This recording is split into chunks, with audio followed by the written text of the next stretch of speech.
بلدیہ کورنگی میں اسپرے مہم کا باقاعدہ آغاز کر دیا گیا ہے، جو کہ بلدیہ کورنگی اپنے وسائل سے کر رہی ہے۔ ایڈمنسٹریٹر بلدیہ کورنگی ساجدہ قاضی کی واضح ہدایتوں کے بعد ڈائریکٹر باغات وقاص سومرو نے یقینی طور پر اسپرے مہم کو یقینی بنانے کے لیے اپنے ملازمین کو ہدایتیں جاری کی، جس کے بعد ملازمین نے باقاعدہ اسپرے مہم کا آغاز کر دیا گیا ہے۔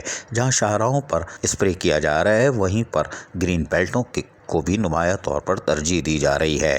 باقاعدہ ملازمین اسپرے گن لے کر دھواں نکالتے ہوئے دیکھے جا سکتے ہیں، جو کہ شاہراہوں پر اسپرے مہم کو جاری رکھے ہوئے ہیں، جبکہ اسپرے مہم رات گئے تک جاری رہی، جس میں کاروباری علاقوں کو بھی فوکس کیا گیا ہے اور یہاں پر بھی اسپرے مہم جاری ہے۔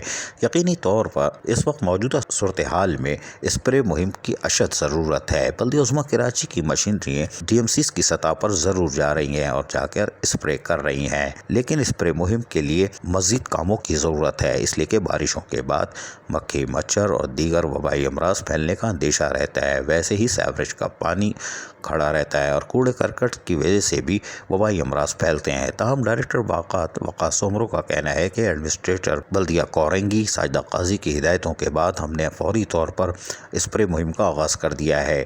مساجد، امام بارگاہوں، کھیل کے میدانوں، پارکوں، گرین بیلٹس کے ساتھ ساتھ کاروباری علاقوں میں بھی اسپرے مہم کو یقینی بنا رہے ہیں، جبکہ گلی محلوں کی سطح پر بھی اسپرے مہم کو اندرونی طور پر جا کر یقینی بنایا جائے گا، تاکہ جہاں تک ممکن ہو سکے لوگوں کو ایک بہتر ماحول کی فراہمی کو یقینی بنایا جا سکے۔ عزیز عارف، KBS بلدیاتی نیوز کراچی۔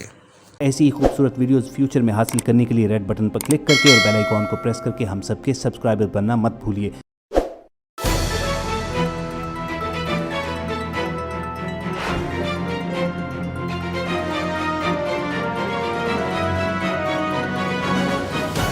KBS بلدیاتی نیوز۔